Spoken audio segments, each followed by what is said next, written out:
que en primer lugar me gustaría dar paso ya a ese primer panel de expertas, en este caso, porque todas las que nos acompañan hoy son mujeres, así que es un placer dar la bienvenida a este panel que hemos llamado Impacto Social y Estigmatización. Y es un placer, ya las estáis viendo ahí a todas en directo, saludar a quienes me van a acompañar esta tarde durante los próximos minutos. Paso a presentarlas una a una y después ya iniciamos por ese mismo orden las conversaciones y la presentación de cada una de ellas. En primer lugar está Gloria Albaladejo Paredes, es reumatóloga del Hospital Universitario Santa Lucía en Cartagena. Muy buenas tardes, Gloria. Buenas tardes.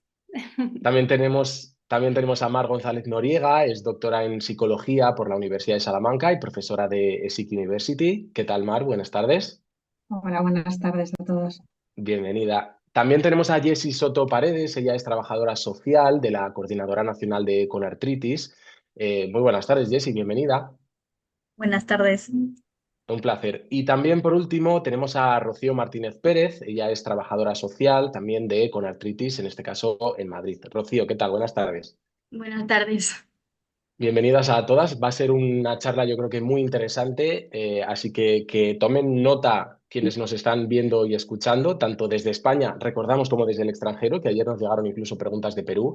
Así que en primer lugar, y para no robar mucho tiempo, ya saben que va a haber una pequeña presentación de cada una de ellas, lo haremos en el mismo orden de presentación y al final tendremos esa mesa de diálogo en el que charlaremos de forma conjunta y en la que cada una de ellas aportará un poco su visión personal desde el punto de vista profesional para aportar pues toda su experiencia y su conocimiento. Así que comenzamos, por tanto, con la doctora Gloria Albaladejo Paredes. Gloria, te escuchamos. Bienvenida.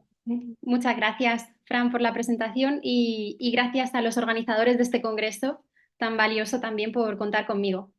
Pues yo voy a abrir la mesa de estigmatización y mi ponencia se titula La estigmatización en pacientes con enfermedades reumatológicas.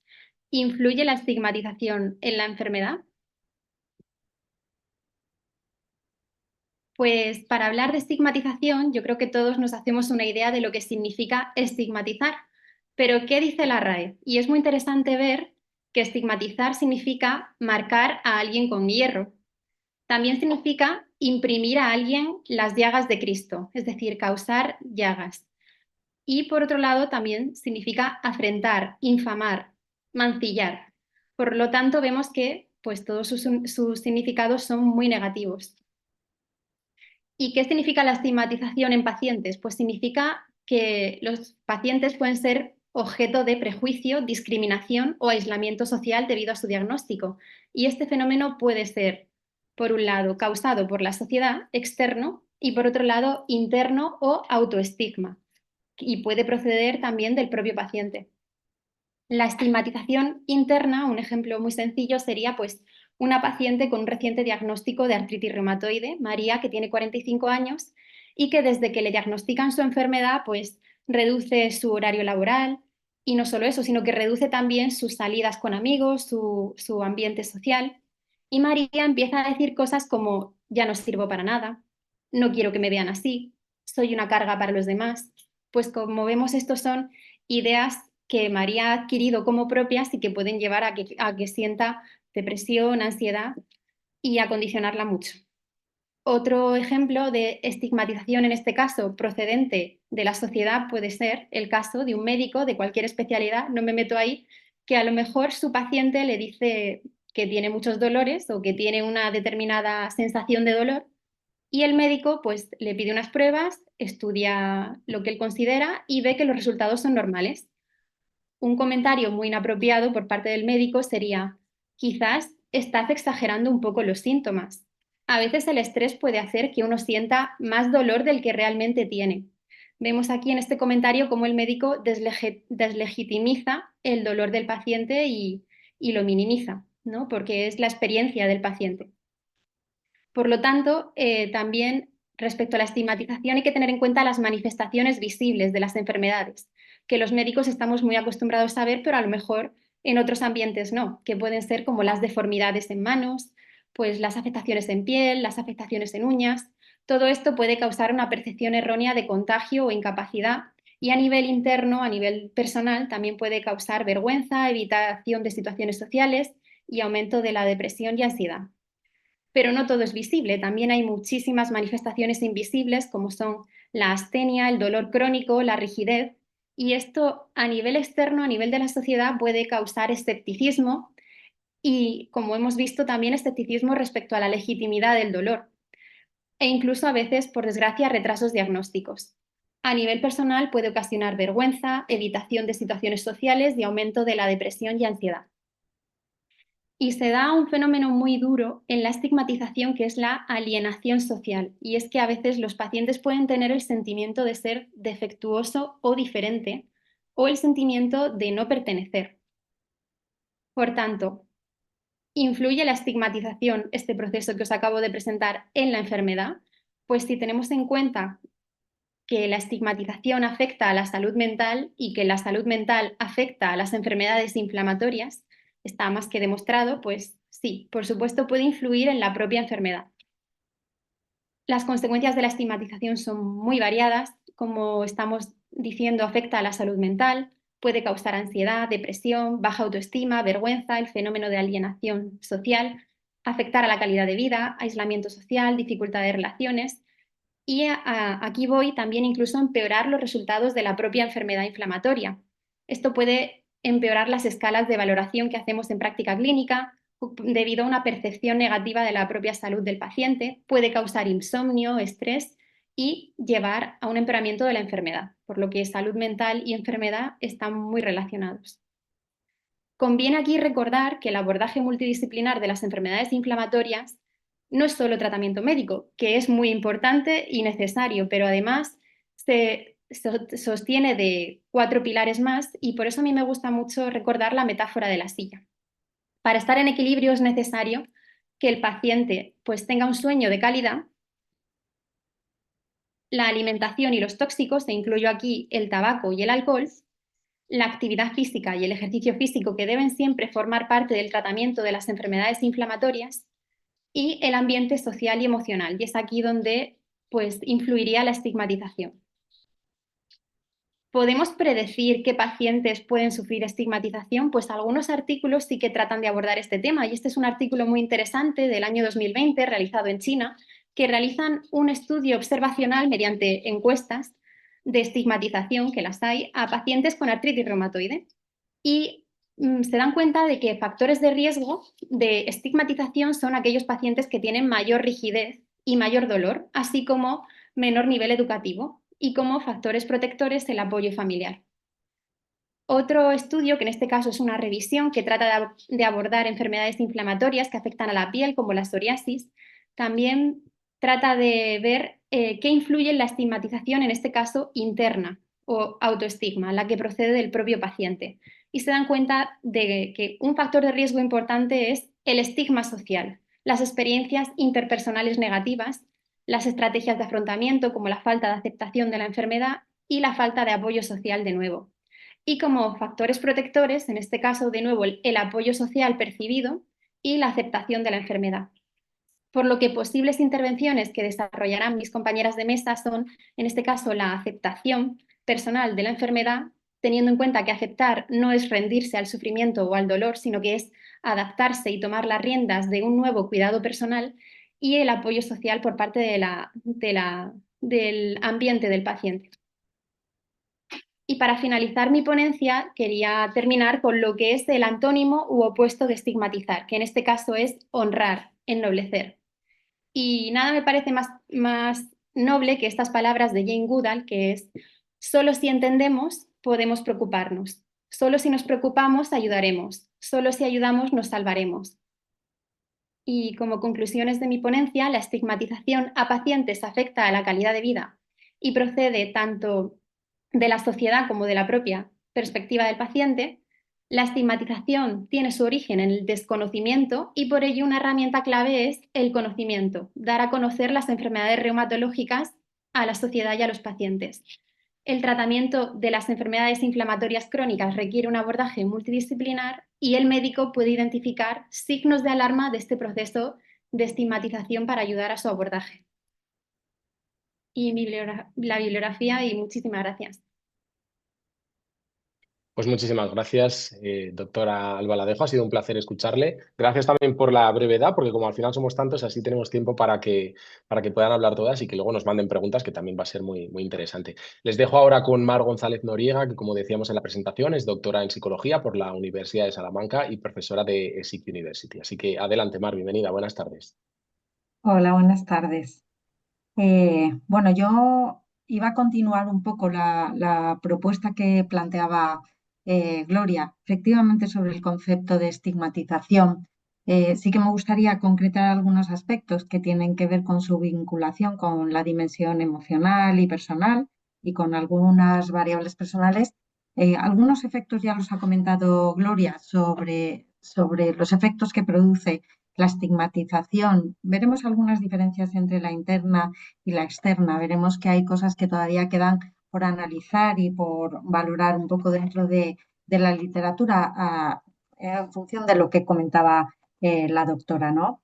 Efectivamente, como bien comentaba, hay dos tipologías de estigma que tiene que ver con, a priori, la estigmatización es un fenómeno tradicionalmente externo, como ya muy bien ha comentado, ¿no? Que son actitudes negativas colectivas que muchas veces están basadas en prejuicios, otras no, son conocimientos que tenemos hacia una patología, pero la cuestión es que esa situación genera una actitud negativa y una actitud negativa que está relacionada con la pertenencia a un grupo, a una colectividad. Y es que vemos y uniformamos, en este caso, a las personas que tengan una enfermedad reumática un poco como un grupo con características similares hacia los que generamos una actitud de rechazo, una actitud negativa, ¿no? La cuestión es que cuando se produce el autoestigma, se produce porque la persona que padece la enfermedad legitima esos estereotipos, es decir, que los asume como propios y los valida, ¿no? Y entonces aquí está la cuestión más importante, es cómo opiniones externas que son prejuicios sociales hacia un colectivo, cuando uno padece la enfermedad, llega a asumirlos como propios, les da valor, les da validez, y ellos mismos tienen esa propia concepción sobre respecto a sí mismos y lo asumen como propio, ¿no? Y internalizan esa situación, ¿no? Y se perciben a sí mismos desde esa perspectiva. Perdón, ¿qué es lo que sabemos con respecto al estigma? Que efectivamente es una vergüenza, y esa vergüenza puede manifestarse a través de esos dos procedimientos, interiorizado y exteriorizado. Como bien comentaba antes Gloria, hay veces que el estigma aparece más en función de que hayas tenido exposiciones previas, pero hay otras características que también se asocian con la aparición del autoestigma, es decir, que tú valides y que des por válido, ¿no? Esas ideas preconcebidas que te minusvaloras, ¿no? Y que que generas una actitud negativa hacia ti misma a raíz del proceso de diagnóstico de la enfermedad.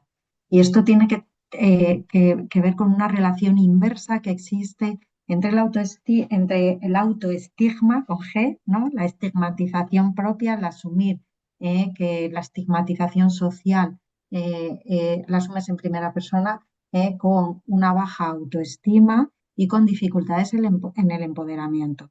Es decir, en qué medida esa situación de autoestigma va a mermar mi valoración, mi estimación sobre mis características y cualidades, y en qué medida esto además va a poner dificultades a mi empoderamiento, es decir, a cómo me voy a enfrentar a mi estado de salud, cómo me voy a enfrentar a mi estado de enfermedad, qué confianza voy a tener para resolver e incluso qué estrategias de afrontamiento voy a utilizar, ¿no? La cuestión es que lo que todavía no está tan claro es qué va antes y el huevo o la gallina, ¿no? Es decir, es que el estigma produce una disminución de la autoestima y dificultades en el afrontamiento de la enfermedad, o es que personas con baja autoestima y mayores dificultades de afrontamiento son más vulnerables a estigmatizarse, ¿no? Entonces, esta es la cuestión que todavía queda por dirimir. Efectivamente, hay muchos estudios, vamos a ver alguno de ellos, pero que la mayoría hablan de la presencia simultánea de esto, es decir, que a mayor estigma internalizado, menor autoestima, pero no sabemos qué apareció antes. sobre todo porque muchas veces lo que no disponemos es del conocimiento de cómo estaba la autoestima en la persona antes de empezar a padecer la enfermedad, ¿no? Ni su capacidad o estilos de afrontamiento previos al diagnóstico. Y entonces ahí todavía queda mucho campo por trabajar. Sí que sabemos que la intersección se da de forma inversa. Es verdad, sabemos que cuanto más estigmatización, menos autoestima y menos empoderamiento, menos capacidad de afrontamiento. Pero ¿cómo intervenimos en esto? Es una cuestión de doy más herramientas de autoestima y así disminuyo la probabilidad de que tengan estigma, o trabajo directamente el estigma para mejorar su autoestima y sus habilidades de afrontamiento, ¿no? Probablemente la propuesta tenga que ver con trabajar estos ámbitos simultáneamente, sin esperar que trabajando solo uno mueva las fichas del resto. Sí que la literatura no tiene dudas. Las personas con artritis reumatoide manifiestan estigmatización. Es verdad que lo manifiestan en cierta medida, en muchos casos, en menor cuantía que otras patologías que sean menos visuales, es decir, que al final, como Gloria manifestaba antes, uno de los estigmas puede venir provocado, ¿no? por esas deformaciones que aparecen en las manos o en alguna articulación, por esas manifestaciones cutáneas. Sin embargo, las patologías que más estigmatizan y probablemente deberíamos de analizar, ¿no? Aquellas personas que manifiestan artritis reumatoide y todavía no tienen manifestaciones clínicas muy evidentes a nivel osteoarticular, por ejemplo, o a nivel cutáneo, tienen más estigma que aquellas que sí lo tienen. Sabemos, por ejemplo, que hay patologías como la fibromialgia, que es más invisible a ojos de la sociedad, ¿no? Y que probablemente son mucho más invalidadas por la sociedad y se les asignan estereotipos, ¿no? Que tienen que ver con la falta de sinceridad sobre sus síntomas y otras cosas que son mucho más vulnerables. Bueno, pues creo que aquí todos los profesionales, médicos, psicólogos, trabajadores sociales deberíamos de estar en la pista, como decimos, de esto ocurre, pero todavía queda mucho por saber con respecto de cuál es lo que lo causa y cómo podemos manejarlo. Sí que en la misma medida sabemos que el estigma no aparece de forma aislada, las enfermedades son multisistémicas, antes lo comentaba la doctora, ¿no? Todo va junto, ¿no? Y todo interfiere con todo. Y entonces es verdad que, por ejemplo, estudios que se han realizado específicamente sobre la presencia de alteraciones del sueño en personas eh, con artritis reumatoide, pues sí que manifiestan que el alto estigma tiene una covariación importante junto con ansiedad y depresión y sentimiento de falta de competencia o baja autoeficacia en el manejo de la propia enfermedad, y son cuando se da la intersección de estas tres situaciones en la vida de un paciente, son los pacientes que más presentan alteraciones del sueño. Entonces, sabemos que esto produce un efecto de ampliación de la sintomatología de una patología. Claro, antes comentaba la doctora lo importante que es la calidad del sueño, ¿no? Y un buen sueño en la propia terapia de los pacientes con esta enfermedad. Y curiosamente sabemos que el que padezcan la enfermedad junto con alta autoestima, o sea, alta estigma, ¿no? Altos niveles de ansiedad y depresión o bajo nivel de autocompetencia percibida, pues va a complicar aún más la estrategia de sueño, ¿no? Lo mismo nos pasa con la depresión. La estigmatización percibida aumenta los niveles de depresión. ¿Eh? Pero claro, estamos en la misma situación. ¿Es eso o es que los niveles de depresión hacen que la persona interprete peor el estigma propio o percibido por parte del entorno? Pues aquí de momento tenemos otra vez una relación que es un poco compleja de identificar y de analizar. Es decir, si tenemos una persona que tiene altos niveles de depresión, pues va a hacer una interpretación cognitiva de lo que ocurre a su alrededor, con sesgos cognitivos obviamente vinculados a su situación emocional, ¿no? En qué medida es la depresión la que hace que aumente su estigma percibido, en qué medida un estigma percibido alto incide en que se valoren menos y empeore su sintomatología depresiva. Bueno, pues creo que tenemos mucha información, que sabemos que todas estas variables se relacionan. Lo que no tenemos es probablemente porque tampoco lo haya, porque al final la situación de la enfermedad, de las enfermedades crónicas de a largo plazo, van haciendo un histórico en la persona que a medida que se va desarrollando va adquiriendo aprendizajes, ¿no? De cómo va enfrentando la enfermedad, los resultados que va teniendo y la vinculación con su propia vida, ¿no? Eh, Alto estigma percibido, menor contacto social, ¿no? Eh, Estamos en la misma situación. Todos ellos son estudios correlacionales. Por tanto, todos son estudios correlacionales una vez que la persona llama. Con lo cual sí que sabemos que estas dos variables se dan juntas. Personas con peor estigma, menor red de contacto social, más situación de aislamiento social. Bueno, nos pone sobre la pista claramente sobre lo que tenemos que trabajar. Y especialmente interesante, vinculado con esto, es la incorporación de otras dos dimensiones. Una, el afecto negativo, estaría más relacionado con esa sintomatología depresiva. Otra claramente importante tiene que ver la discapacidad. La discapacidad entendida como nivel de funcionamiento. Y aquí es una variable que han introducido a unir con el estigma. Y lo que hicieron en este estudio muy interesante es ver en qué medida había una evolución en cada una de las variables, en la valoración personal de estigma, en la valoración de su situación de estado afectivo negativo o en su valoración de discapacidad en cuanto a funcionamiento, en cuanto a su nivel funcional. Nos encontrábamos que estas tres dimensiones se movían y variaban juntas. Y esto es importante. Es decir, que aquellas personas que aquellas épocas en las que se encontraban más limitadas a nivel de funcionamiento, por ejemplo, porque estaban en una situación de brote y había mucho más dolor, mucho más rigidez muscular, además manifestaban un aumento en el estigma y un aumento en la presencia de afecto negativo, ¿no? De situaciones afectuosas negativas más vinculadas con sentimientos más negativos, emociones más depresivas y demás, ¿no? Con falta de afecto positivo. Con lo cual sí que sabemos que todas estas variables están relacionadas y muy importante que el estigma no deja de aparecer siempre como una variable. No sabemos si causante, pero lo que está claro es que todas ellas son moduladoras entre sí y que unas afectan a las otras.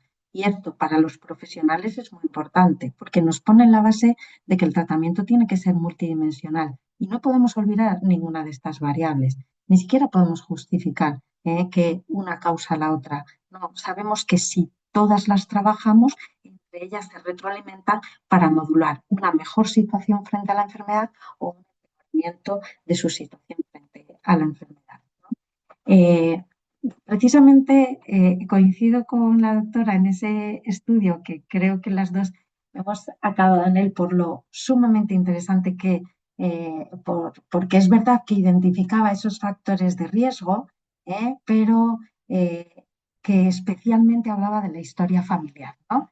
Y la historia familiar resulta muy interesante desde el punto de vista psicológico, porque enfrentarte a una enfermedad crónica como esta, algunas de estas enfermedades tienen cierta agrupación familiar, conglomerado familiar, ¿no? Y entonces parece ser que había diferencias en cuanto a los niveles de estigma en aquellas pacientes que habían vivido en el seno familiar otras personas que ya habían tenido previamente una enfermedad reumática. Pero es curioso porque una de las cosas importantes que decía es que el hecho de haber tenido familiares que previamente hubieran tenido la patología no necesariamente hacía que hubiese ese equilibrio que intentamos buscar ahí, ¿no? Como de que cuanta una historia familiar positiva, ¿no? Me va disminuyendo el nivel de estigma, sino que esto tenía que ver con que las experiencias que hubieran tenido en ese entorno familiar hubieran sido positivas. Porque lo que sí que encontraba el estudio es que el estigma procedente de familiares, es decir, ese estigma externo, ese prejuicio percibido externo, no el interno, sino el externo, de forma negativa, cuando se producía por familiares y por amigos, era mucho más perjudicial que cuando éste se producía por la sociedad general. Y esto nos pone en dos pistas que yo entiendo que ahora Jace y Rocío abordarán desde su función y que yo les dejo ahí la palabra a ellas, pero como tenemos dos formas de actuar contra el estigma, ¿no?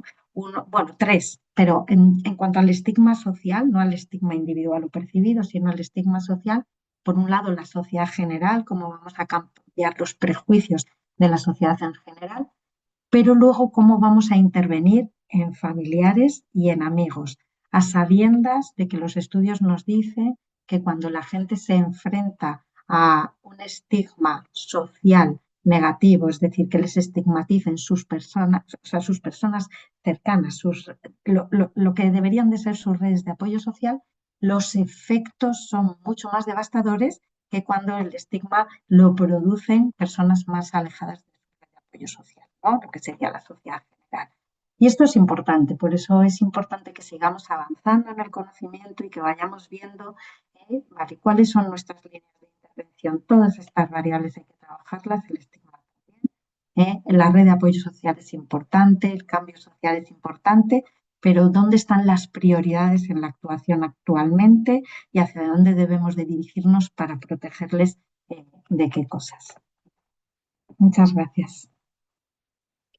Muchísimas gracias, doctora Mar. Ha sido un placer y nos quedamos con esa idea que seguramente mucha gente luego nos preguntará también de lo importante que es el entorno, que también muchas veces cuando buscamos el apoyo en la propia consulta, muchas veces hay personas, nos decían ayer, que hay veces que se sienten un poco desamparadas porque hay muy poco tiempo a veces para consultar a los doctores y muchas dudas, ¿no? Entonces, bueno, es muy importante también eso de cómo combatir con ese estigma a quienes tenemos cerca, que también al final es un poco el equipo médico.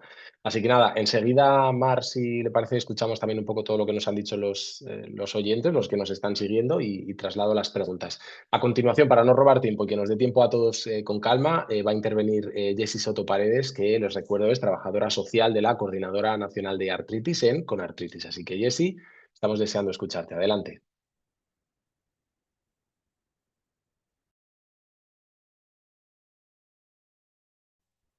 Cuando quieras, Jessie. Muy ¿Nos bien. escuchas? Venga, Sí, ahora adelante. sí, ¿me escuchan? Sí, sin problema. Vale, muchas gracias, Fran. Buenas tardes a todos y buenos días a quienes nos ven desde fuera. ¿Vale? Bueno, yo voy a abordar tres puntos claves desde mi ponencia. A ver si... Muy bien. Voy a abordar el entorno familiar y social, las redes y grupos de apoyo y las barreras administrativas, ¿vale? Y reconocimiento de las limitaciones en procesos administrativos como la discapacidad. Muy bien. La artritis, como sabemos, no solo deja huella en el cuerpo, sino también en las emociones y sobre todo en las relaciones. Por eso es que voy a abordar todo lo que os voy a comentar ahora desde el trabajo social. Bien, como bien sabemos, la artritis lamentablemente no solo afecta a la persona diagnosticada, sino a su familia y a su entorno social. Muchos pacientes se sienten como una carga y sienten culpa al quizás no poder desarrollar muchos de ellos las actividades que hacían normalmente en sus casas, ¿no? Entonces, lo que es fundamental en este sentido es fortalecer el entorno familiar. ¿Y por qué hablo del entorno familiar? Porque es donde empieza la evolución de la enfermedad, es decir, lo diagnostican, van a tratamientos y demás. ¿Quiénes son los que están con ellos o quiénes son donde pasan más su vida y lo que es el proceso de la enfermedad? La familia, en primer lugar. Entonces es fundamental, como vuelvo a repetir, fortalecer estas relaciones. ¿Cómo se puede hacer esto? Bueno, pues interviniendo con la familia o con sus grupos, su entorno social y ayudándoles a que los ayuden a sí mismo, a los pacientes, siempre evitando la dependencia y fomentando su autonomía. ¿Vale? Unido a esto, es importante y fundamental los grupos y redes de apoyo. ¿Qué son los grupos de apoyo? Son las personas y espacios que rodean el día a día del paciente. Por ejemplo, pueden ser los amigos, la familia, los compañeros de trabajo, los grupos de asociaciones o los grupos de los mismos pacientes que forman entre ellos.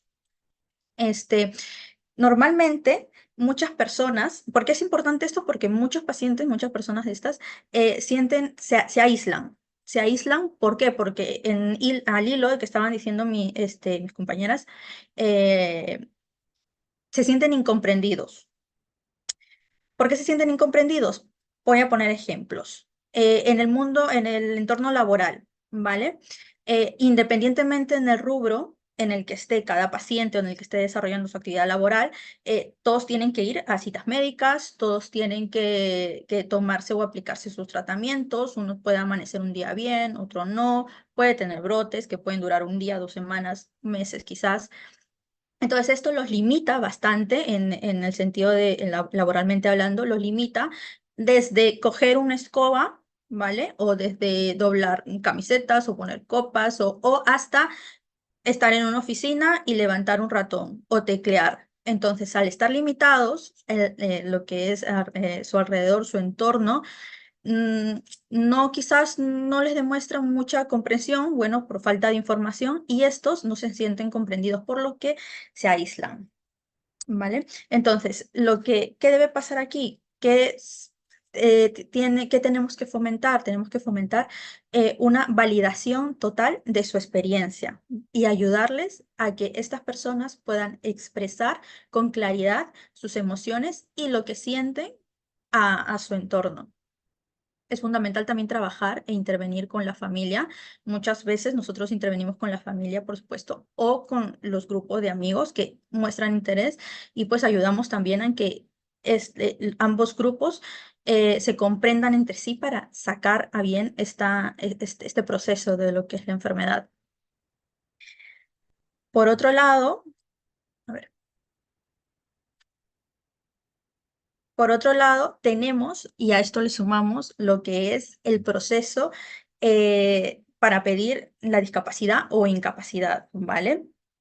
Todos sabemos que estos procesos para personas que no tenemos ninguna enfermedad ya es bastante tedioso, pues si a esto le agregamos a una persona que quizás está con las limitaciones, con sus limitaciones físicas o emocionales, le agregamos esto, se puede convertir en una barrera totalmente larga y muchas veces frustrante. Esto no solo en lo práctico, también en lo emocional. ¿Y por qué? Porque muchas de estas personas lamentablemente no expresan sus limitaciones reales. ¿Qué quiero decir con esto? Voy a poner ejemplos otra vez para que me puedan entender. En valoraciones, ¿vale? Como es el tema de la discapacidad, por ejemplo, en valoración le preguntan, he tenido muchos casos, pero voy a generalizar un poco. ¿Puede usted ducharse? Sí, pero con ayuda de tal pariente. ¿Puede usted subir escaleras? Sí, si son pocas, si son estrechas. En incapacidad, ¿puede usted reincorporarse al trabajo si en caso está de baja? Sí, pero. Entonces, ese sí, pero invisibiliza lo que es sus limitaciones reales. ¿Por qué pasa esto? Porque muchos pacientes o muchas personas, muchos usuarios de esta enfermedad quieren sentirse capaces y por supuesto que pueden ser capaces, pero hay que aceptar que tienen una limitación. ¿Vale? Entonces, lo que es fundamental, otra vez, es hacerles ver cuáles son sus limitaciones y que sepan expresarlas sin que ellos sientan que están perdiendo ese valor personal, porque aquí ya entramos en temas de autoestigma que estaban hablando mis compañeras. ¿Por qué? Porque lo mismo, volvemos al tema de que si una persona tiene discapacidad o incapacidad o dependencia, entonces como que se echan un poco para atrás. No, yo no tengo discapacidad, no, yo no quiero tener incapacidad porque yo puedo, yo puedo, yo puedo. Entonces, es fundamental ayudarlos a que puedan entender estas limitaciones, a que las acepten y a que sobre todo las expresen sin que ellos, vuelvo a repetir, pierdan su valor, sin que ellos sientan que pierden su valor porque no la están perdiendo, ¿vale? Y todo esto es muy importante. Puede generar que en situaciones de valoración de discapacidad, por ejemplo, no le den un reconocimiento adecuado. ¿Vale? Y eso es muy importante porque luego, por supuesto, no refleja el porcentaje que puede salir, no refleja lo que ellos verdaderamente viven en su día a día. Entonces, esto es muy importante, aceptar las limitaciones y saber expresarlas. Y bueno, como conclusión, estos 3 puntos tienen la misma base. Una escucha activa, acompañamiento y asesoramiento, ¿vale? Con el objetivo total de fomentar su autonomía, dándoles el recurso para esto, para que no caigan en el autoestigma, puedan participar en grupos de apoyo y ganen confianza en sí mismos y, por supuesto, recordarles que no están solos en ese camino y que pueden vivir con la enfermedad. Muchas gracias. Estupendo, Jessy, muchísimas gracias. Pues nada, enseguida escuchamos también a Rocío Martínez Pérez, trabajadora social con artritis en Madrid. Rocío, todo tuyo, te escuchamos. Buenas tardes. Vale, bueno, yo dentro de todo este tema voy a seguir un poco con el tema del impacto social y la estigmatización. Em, vale, a ver si...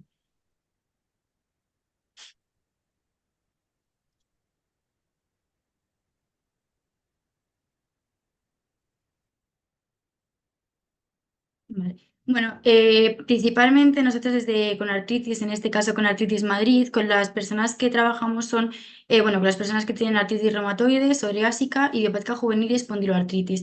Además de con estas personas, también trabajamos con sus familias. Bueno, primero voy a empezar con estos 3 puntos que creo que son importantes resaltar. Lo primero, las barreras invisibles que comentaban mis compañeras, estas que lo que llevan es a esta afectación a la autoestima, a las relaciones sociales y muchas veces a la inclusión laboral. Resaltar de nuevo que esta enfermedad no solo tiene un impacto físico, sino que sobre todo tiene un impacto emocional y social. Este también afecta en muchos casos a las familias o al entorno que rodea pues, a estas personas, ¿no? Y todo esto deriva a un sufrimiento oculto que muchas veces viene de a lo mejor no sentir que no saben expresar al 100% pues esas afectaciones o todo lo que les ocurre, que al ser una enfermedad muchas veces invisible, pues sienten que no son capaces, ¿no? O que la gente no logran hacer que la gente les comprenda o les entienda todo lo que muchas veces les gustaría. Estas barreras que comentamos, lo único que hacen al final es reforzar la exclusión y aumentar este estigma o este autoestigma del que hablaban, del que han estado hablando mis compañeras, un poco desde la experiencia, ¿no? y de lo que las personas con las que trabajamos y a las que atendemos nos cuentan, los ámbitos de la vida que más se ven afectados por la artritis son el laboral, el familiar y el social. Vamos a ir viéndolos uno a uno. Por una parte está el impacto en la vida laboral.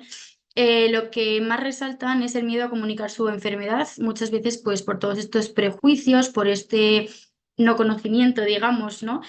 Em, Sobre todo lo que más nos comentan es el miedo a comentarlo o tanto en su ámbito laboral en los compañeros por cómo se lo puedan tomar o en los jefes por las decisiones que puedan tomar.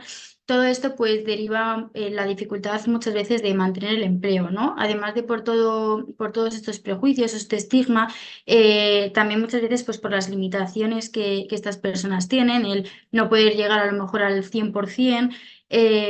O muchas veces pues esa necesidad de adaptación en el puesto de trabajo que actualmente pues se suele dar, pero en muchos casos nos vienen diciendo que es muy complicado, o que no les están aceptando esta adaptación del puesto, o incluso que tienen puestos de trabajo que con las limitaciones que tienen no pueden continuar en ellos, ¿no? Todo esto viene derivado un poco de las ausencias laborales que en este caso están justificadas, pero muchas veces no se ven bien.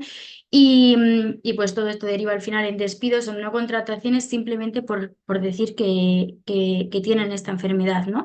Un testimonio que quería resaltar es de una persona que nos decía, he tenido que dejar trabajos porque no aguantaba ni física ni emocionalmente.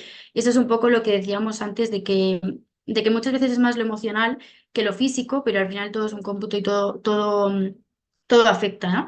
En la vida familiar, un poco la dificultad de los cambios de los roles familiares que comentaba mi compañera Jessie, el estar acostumbrado a tener un rol dentro de tu casa o de tu ámbito familiar y muchas veces el tener que pedir ayuda o el tener que cambiar los roles familiares, pues afectan muchas veces a lo emocional, ¿no?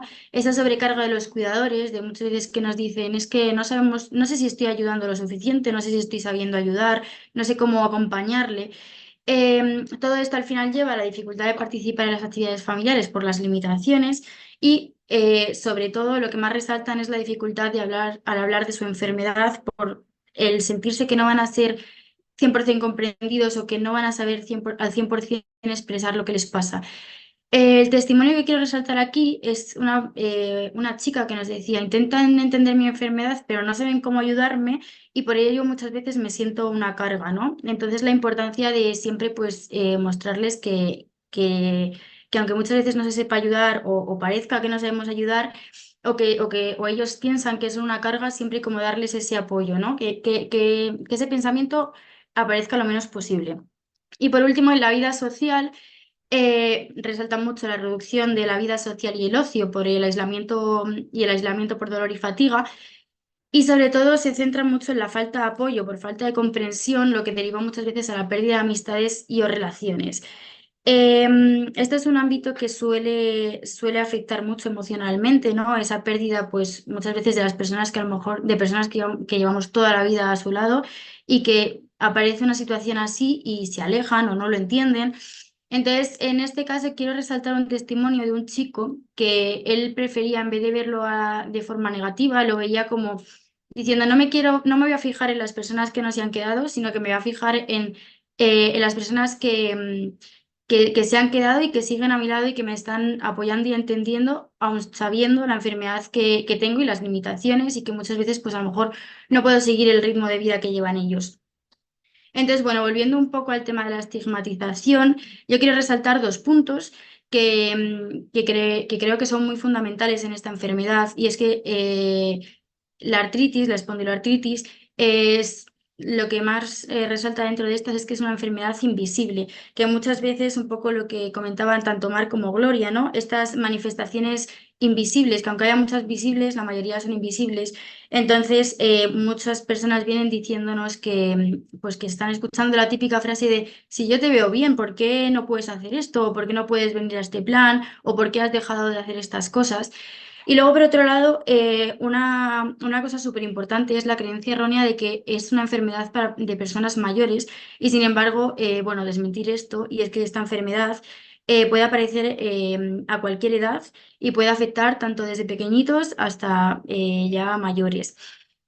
Y bueno, lo que más, así un poco resumiendo, lo que más vemos en estas consultas, ¿no? O al estar con estas personas que conviven con la enfermedad y tanto con sus familias, es que hay mucha falta de conocimiento y mucha falta de comprensión. Entonces, lo que suele pasar es que esas personas evitan pedir ayuda. O muchas veces cuando van a pedir ayuda tienen como ese sentimiento de culpa, de vergüenza, de ¿por qué tengo que pedir ayuda para hacer esto si antes podía hacerlo? Todo esto deriva en unas consecuencias directas, que muchas veces pues, suele ser la ansiedad. También resalta mucho el miedo al futuro de qué va a ser de mí ahora, qué hago, qué puedo hacer. La baja autoestima y la autopercepción negativa, ¿no? Que muchas veces, pues, cuando te dan un diagnóstico así, pues todo se piensa en negativo y pues, bueno, pues hay que ir pasando por esas fases para llegar hasta la fase de aceptación, ¿no? Que se llama. Entonces, bueno, pues un poco desde el trabajo social lo que buscamos es ayudar, dar mucho apoyo emocional y mucho acompañamiento en todas estas fases que nombraba, de aceptación, de duelo, de negación. Lo que nos hemos dado cuenta es que es muy necesaria la escucha activa, que muchas veces estas personas no expresan todo lo que les pasa porque sienten que van a ser juzgados o que simplemente no van a saber expresar lo que les pasa y que no les van a entender. Y luego, por último, pues también esa orientación de recursos y herramientas que también comentaba mi compañera Jessie, pues por ejemplo en temas de discapacidad, incapacidad, dependencia, que bueno, pues les puede ayudar en mejorar su día a día y sobre todo lo que buscamos es reducir el impacto de este estigma, ¿no? que existe. Y luego, por último, así para acabar, resaltar así a modo de conclusión que la artritis y la espondiloartritis, además del impacto social, o sea, del impacto físico, perdón, tiene un impacto social y emocional. Por ello, lo que buscamos es acompañar, educar y sensibilizar para combatir este estigma y sobre todo promover estos entornos inclusivos y el poder mejorar la calidad de vida tanto de las personas que conviven con esta enfermedad como la de sus familias. Entonces, bueno, esto es todo. Muchas gracias. Gracias, Rocío. Ha sido un placer también. Es muy curioso porque cuando las cuatro ibais hablando, se ha repetido un término que es muy frecuente, muy recurrente, ya lo vimos ayer también, que es la palabra invisibilidad. Es verdad que estas enfermedades al final tienen esa característica, ¿no? No es una persona que pueda sufrir alguna otra o una discapacidad, por ejemplo, física, ¿no? Que se ve prácticamente si necesitan, por ejemplo, una silla de ruedas, etcétera. Entonces, esa invisibilidad dificulta muchas veces bueno, pues que una persona pueda desarrollarse en el ámbito general. Precisamente una de las preguntas que nos llegan es, y me ha parecido muy interesante, es cómo se puede visibilizar entonces esas limitaciones funcionales de personas que tienen algún tipo de esta enfermedad. No sé si podríamos empezar. Os pediría casi una ronda muy rápida a las cuatro para luego ir un poco a alguna de las otras preguntas. Podemos hacer el mismo orden que hemos hecho inicialmente. Por ejemplo, Gloria, Mar, Jessy y Rocío, si cada una de vosotras podéis aportar desde vuestra experiencia un poquito eso. ¿Cómo visibilizar entonces esto para las personas que lo sufren? Pues yo creo que una opción sería dar a conocer las enfermedades reumatológicas, entender que no solo es dolor, sino que también conlleva fatiga. ¿Y qué es la fatiga? Pues darlo a conocer también. O sea, yo creo que al final se conoce a nivel social un poco lo que es un infarto, lo que es un ictus, y muchas veces el ámbito de la reumatología y de las enfermedades reumatológicas, que es tan amplio, se desconoce mucho. Entonces, dándolo a conocer, tal vez también pues se puede entender. Con mayor sensibilización, que eso es siempre importante. Mar, ¿qué podríamos hacer desde un punto de vista de la psicología para que los demás entiendan a quién tiene que ser comprendido? Porque al final el esfuerzo siempre parte de la persona que lo sufre, no de todos los demás, ¿no? Que son, quizás somos los que tendríamos que dar ese apoyo del que hablabais todas. Claro, yo creo que la visibilización depende un poco hacia dónde nos dirijamos en el trabajo de la formación. Si nos dirigimos más a la sociedad, podríamos estar hablando de campañas, ¿no? Tal como hacen pues, las asociaciones, ¿no? Y especialmente esta que ha organizado este congreso, campañas que vayan dirigidas a la población, sensibilizando e informando sobre las características de la enfermedad, evolución, ¿no? Ausencia de síntomas evidentes y demás. Eh, Hay otras formas de trabajarlo también, ¿eh? Por ejemplo, en todas las patologías infantiles, incluido artritis reumatoide infantil, se puede trabajar específicamente dando formación en los coles, sensibilizando, ¿no? Y liderando. Creo que son nuestros aliados ahora mismo las redes sociales. Se las critica mucho, pero se pueden utilizar para cosas muy buenas. Y las redes sociales, buscando buenas personas que lideren y que padezcan la enfermedad y quieran manifestar qué implicaciones tiene y demás, en otras patologías están teniendo un efecto muy, muy positivo en liderar cambios a base de pequeños reels de vida diaria, ¿no? Formando e informando sobre todo esto. Y sin ninguna duda, lo que es el trabajo más cercano en grupos de autoayuda dirigidos a familiares, ¿no? Nos hemos tirado muchísimos años, incluso en el Sistema Nacional de Salud, dando intervenciones individuales a los pacientes y sabemos desde hace mucho tiempo que hay que trabajar con la red de apoyo social. De eso hablaba precisamente Jessy, ¿no? De los grupos y las redes de Eso es. apoyo. En este caso, a lo mejor es importante ahí, ¿no, Jessy? ¿Cómo hacerlo más visible? ¿Cómo hacérselo visible a los que estamos alrededor, ¿no? De la persona afectada. Sí, yo justo iba a decir que si bien es cierto, es importante ayudar a los pacientes, a las personas que expresen lo que es su enfermedad y lo que esto conlleva, es, creo yo, mucho más importante educar a la sociedad actual, lo que es la enfermedad y lo que conlleva esta enfermedad. ¿A qué me refiero con educar? Por ejemplo, ahora mismo está en auge las redes sociales, como bien decía Mar, podemos usar eso para intentar educar e intentarles hacer bueno, saber y comprender lo que es la enfermedad. Un ítem importante, por ejemplo, puede ser empezar a que diferencien entre la artritis y la artrosis, porque nos llega mucha confusión con esto y yo creo que sería muy importante y como que entrar por ahí para aprender, bueno, y ya áreas que se pueda tocar, pues colegios, hospitales sí, pero yo creo que desde pequeños como para que sepan, ¿no? Y por supuesto que no comparen, sí, que diferencien artritis, artrosis, no una enfermedad de mayores, no, enfermedad que me puede dar en cualquier momento y a cualquier edad. Yo creo que se puede empezar por ahí. Ujú.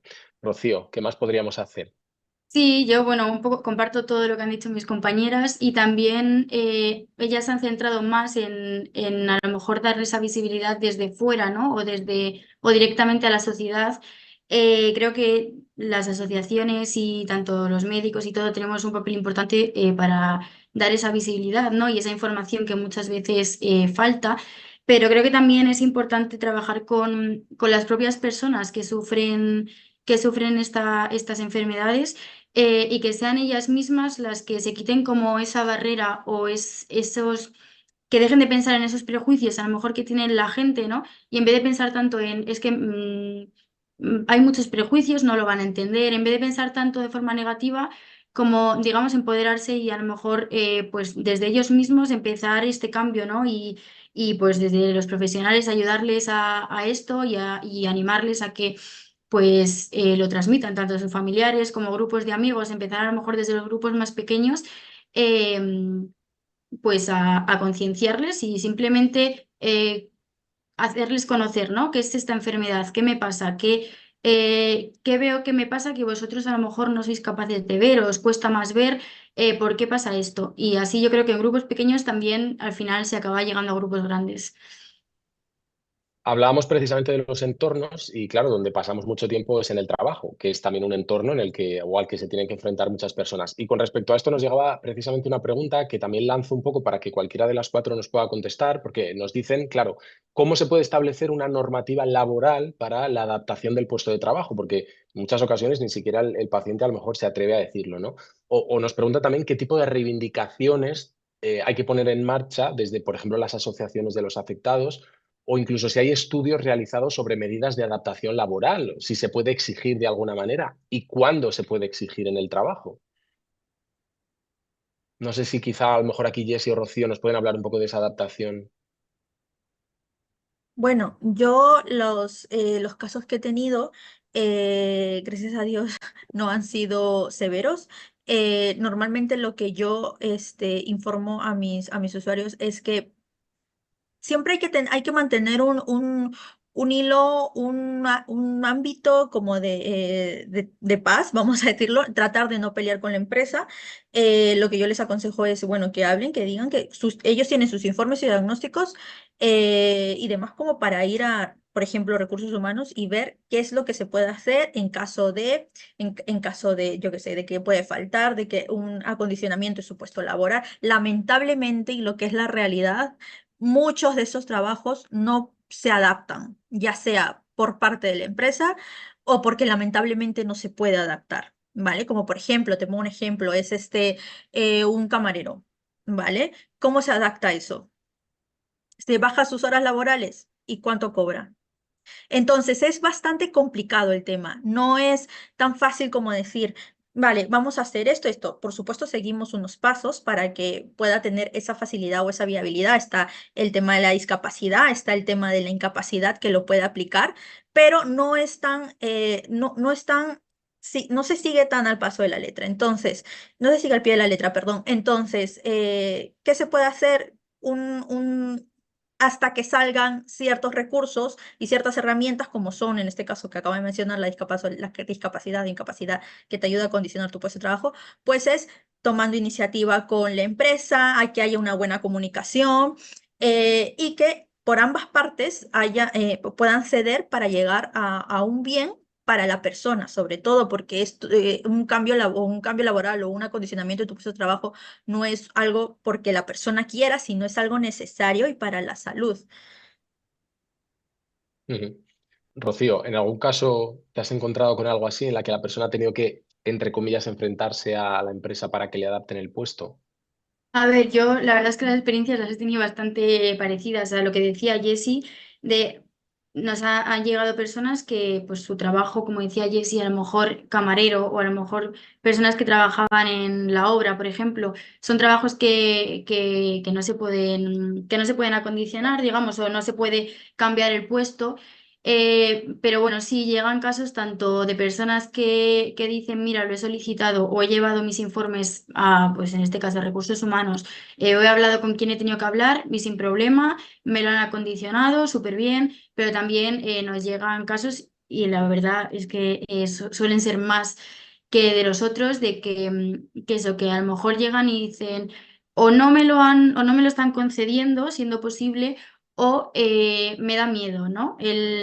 Aunque tenga un informe o un certificado de discapacidad o un certificado de incapacidad donde realmente refleje mi situación y yo con eso simplemente ya tengo como ese derecho a que me lo adapten, me da miedo comunicarlo o muchas veces llegan y nos dicen, es que sí, yo tengo reconocida la incapacidad, por ejemplo, pero en mi trabajo no lo saben todavía porque no se lo he dicho.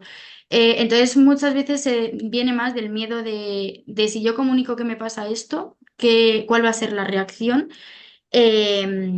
antes que el que no se adapten. Pero como decía mi compañera Jessie, en muchas ocasiones cuesta que adapten estos puestos de trabajo y pues eso. Bueno, supongo que con el tiempo, lo comentaba Jessy también, hasta que lleguen quizá nuevos protocolos, cuando haya quizá más información, las empresas también lo pueden hacer. Sí, Cada esperemos que paciente sí. quizá puede tener más conocimiento para poder exigir de alguna manera también mejoras, ¿no? Ojo, Estamos fuera de Fran, tiempo. Sí, perdona, te quería comentar una cosa. Quería visibilizar también que la enfermedad no solo afecta a la parte física, como todos hemos estado diciendo, sino a la parte cognitiva. Es muy importante, ¿vale? Porque hay pacientes que no trabajan, su trabajo no les requiere esfuerzo físico, pero sí esfuerzo mental o concentración y de memoria, y esto también les afecta muchísimo, muchísimo. y Entonces es, también claro. tienen que, me gustaría que quede Claro, plasmado. claro, y eso lleva, por supuesto, a esa estigmatización también social, ¿no? Exacto, De la salud mental, que al final lo estamos viendo, ¿no? exacto. En el día a día. Ahí, por Claro que no lo ejemplo, Mar, entienden. Ujú. exacto, ¿qué ocurre, Mar, ¿no? Por ejemplo, esas personas que quizá no pueden entender, que no son entendidas cuando no tienen que dar explicación, sino que es el mundo, es la sociedad quienes les tienen que comprender a ellos, ¿no? Claro, es que yo creo que otro de los aspectos que creo que es muy importante para todo el tema de inserción laboral, que uniéndome a lo que comentaban Rocío y Jessy, que hay una parte individual de cómo media la persona con la empresa y llega a acuerdos, creo que hay otra parte muy importante que tiene que ver con lo que le queda por delante hacer al tercer sector, ¿no? Como interlocutor con las administraciones públicas para que esto no sea una cuestión de buena voluntad de los contratadores, ¿no? Sino que tengamos una normativa. Entidades como Conartritis, los CERMIS estatales y autonómicos, todavía tienen mucho que hacer en este sentido. Nos falta mucha información a las entidades del tercer sector, datos concretos de cuántas personas están afectadas, cuál es el nivel de limitación funcional, qué interacciones les produce en su empleo, términos generales como para que con toda esa información podamos intermediar con las administraciones públicas para que hagan un desarrollo normativo que permita materializar esto y que no dependa de la mera buena voluntad de los contratadores, que también es importante, pero es importante, necesario, pero no suficiente. Está claro. Me ha gustado mucho cuando escuchamos a Gloria al principio que nos comentaba esa metáfora de las cuatro sillas, como son pilares fundamentales un poco para el apoyo, ¿no? de eso. Y me gustaría pues utilizaros a vosotras cuatro casi como pilares fundamentales en este caso de esta mesa que hemos tenido, para que de forma muy, muy breve, porque estamos ya fuera de tiempo para dar paso a la siguiente mesa de diálogo, que cada una de vosotras desde el punto de vista de su apartado, ¿no? Desde la reumatología, desde la psicología y también desde el trabajo social, dieseis un consejo o, bueno, o un mensaje un poco de esperanza de alguna manera, como para que llegue ese mensaje de que es importante entender para poder ayudar, ¿no? Mar, o esa Gloria, perdón, empezamos contigo, si te parece. Sí. Muy bien, pues bueno, a mí me ha encantado muchísimo en esta mesa, que es una mesa multidisciplinar, y entonces pues mis conclusiones van a ser que efectivamente son las enfermedades inflamatorias reumatológicas, su origen es desconocido, es multifactorial, pero por eso su manejo también es multidisciplinar. O sea, hay varias esferas que hay que tratar y por eso los profesionales con los que he compartido mesa son tan importantes, además de las visitas médicas. Así que, pues, recordar que el tratamiento debe ser en varias esferas del ámbito de la enfermedad, como he dicho en mi presentación. Que sea siempre multidisciplinar, está claro. Mar, Bueno, yo sobre todo la recomendación que doy es que para combatir esta situación de aislamiento, de estigmatización, es búsqueda de recursos de alta especialización y yo ahí soy una defensora a ultranza del tercer sector y de los recursos especializados como red de apoyo natural de las personas con una enfermedad crónica como esta. Por tanto, no estáis solos y deseando ayudar. Estupendo. Jessie, Yo más que una conclusión es un mensaje a todos los que nos escuchan y tengan esta enfermedad, estén pasando por este proceso, es que con las herramientas y los recursos adecuados pueden tener una vida común, vamos a decir, con la enfermedad y por supuesto que no están solos, que tienen a los profesionales a su alcance, solo hay que buscar y nada, y que pueden, lo mismo, repito, pueden vivir una vida bastante común. estupendo. Rocío, para terminar. Sí, yo, bueno, me voy a repetir un poco. Había apuntado sobre todo eso, un poco lo que hemos dicho durante toda la mesa, que busquen apoyo, que no tengan miedo a expresarse, ¿no? A decir, me pasa esto, hoy no puedo hacer X, necesito ayuda, que no tengan miedo, que busquen ese apoyo, tanto dentro de su casa, dentro de sus grupos, como los profesionales, porque al final estamos aquí para ayudar y para acompañar sobre todo. Y bueno, así a modo de esperanza, un poco de, sobre todo las personas que nos estén escuchando, tanto familiares que no sepan mucho cómo ayudar, o que sientan que no saben cómo ayudar, tanto para ellos como para las personas que conviven con esta enfermedad. Que bueno, que conocemos a muchas personas que a lo mejor han venido como ellos o con brotes o diciendo, mira, no puedo más, no sé qué hacer. Y conocemos a personas que, aun estando así, ahora están llevando una vida, pues todo lo normativa, digamos, que podría ser, y que están siguiendo con su vida bien y encontrando pues esa normalidad, ¿no? Así que, bueno, eso, que se puede, que intenten pensar lo más en positivo que puedan y sobre todo que se apoyen mucho en los especialistas y los profesionales que estamos aquí para eso. Que siempre busquen el apoyo de los profesionales. Genial, pues muchísimas gracias a las cuatro, de verdad que ha sido una charla muy interesante. Espero que las personas que nos sigan desde casa también hayan podido un poco resolver sus dudas o al menos sentirse acompañadas también sabiendo que hay profesionales detrás que en todos los ámbitos que les pueden ayudar. Así que un placer contar con las cuatro, muchísimas gracias y hasta muy pronto. Muchas gracias.